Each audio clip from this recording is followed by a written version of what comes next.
For Jessica Roberts, this place, a little strip of woods in the shadow of a landfill, is haunted by time, by memory, by her mother's unsolved murder. My mom was a person. She had a life, and somebody just dumped her body over here like she was garbage. I'm having a hard time processing my feelings.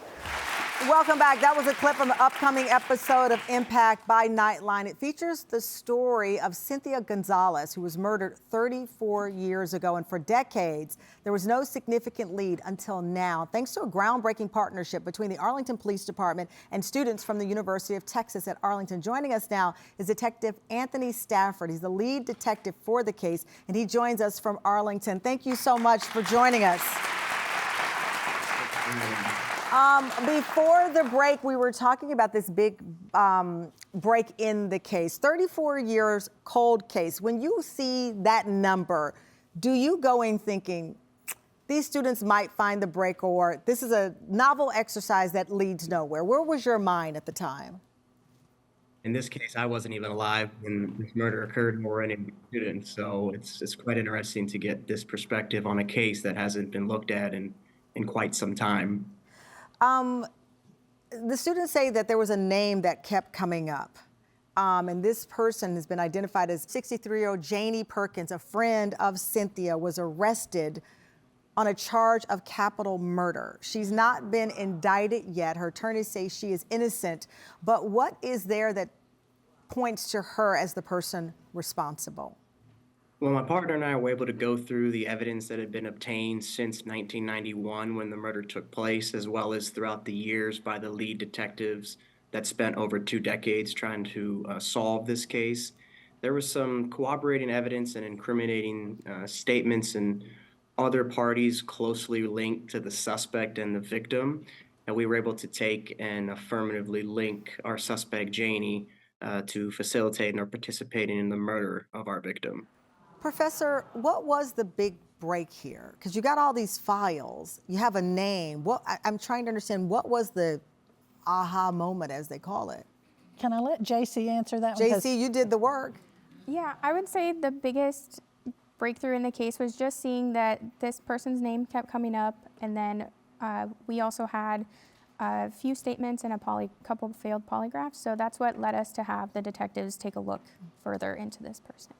I asked you earlier about Jessica, Cynthia's daughter, Yes. and that was a big guiding light for all of you, to know that there was a young woman out there looking for answers. You've had a chance to meet her before? Yes. And talk with her. Our audience does not know this, but this young lady who's waited for justice and an answer as to what happened to her family is here with us. Jessica, please come on out.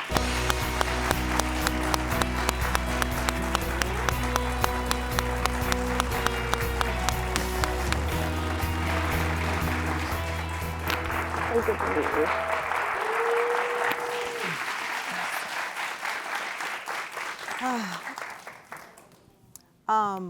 You were back there listening. How did it feel when you were contacted and told the news? I was very shocked, and I couldn't believe it. They didn't tell me over the phone. I asked them, what was going on, and they said, we need to tell you in person. And so I went into the office, and I walked into the office, and there were several detectives that stood up all at once, and I kind of already had a feeling something big had happened in the case, because they didn't want to tell me over the phone. You were only 6 years old when your mother was murdered. Living with that level of grief and lack of answers, and just having photos and little memory of her, what was that like for you growing up? It was heartbreaking. I didn't go a day that I didn't think about it, and having to go through several years of grief therapy that felt like that didn't even help, and I lived my whole life, hoping but thinking that we weren't ever going to get to this point. We actually, I think, have the audio that you recorded at the meeting with police the day you were told of the arrest. Let's play that. I obtained an arrest warrant, and she's been taken into custody and has been officially charged with the murder. of your mom. So just wanted to give you that news in person. So.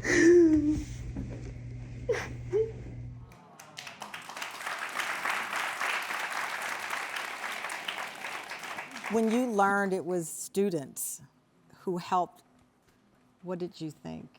I thought it was amazing for two reasons. One, because I had heard about this program, was interested in asking the detective to look into it. And two, the fact that I didn't even get a chance to do that, they had already entered her case into that program, was just absolutely amazing. To know that JC and the team were thinking about you and that you were this North Star for them, this little picture of you that they found. It seems as if this is an emotional connection. Oh, definitely. Yeah, and we'll probably all be connected for a very long time.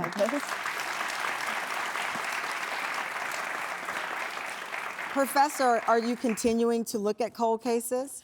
We have a new class starting next week. We will be getting 3 new cases. Jessica, before I let you leave, what have they given you at this point in your life?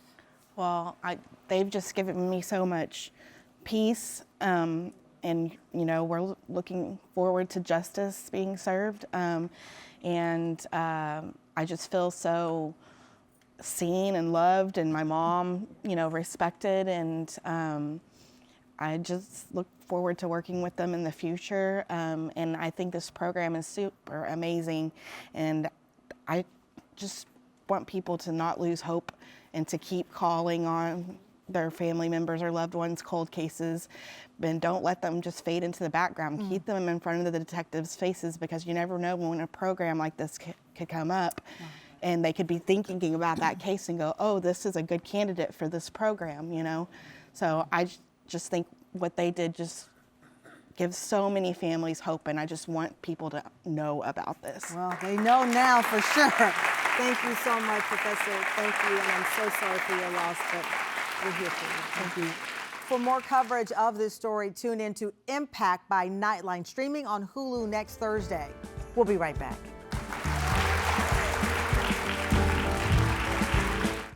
Coming up, how a chilling kidnapping led police to a serial killer. It's the True Crime Podcast with John Quinones we're all talking about next.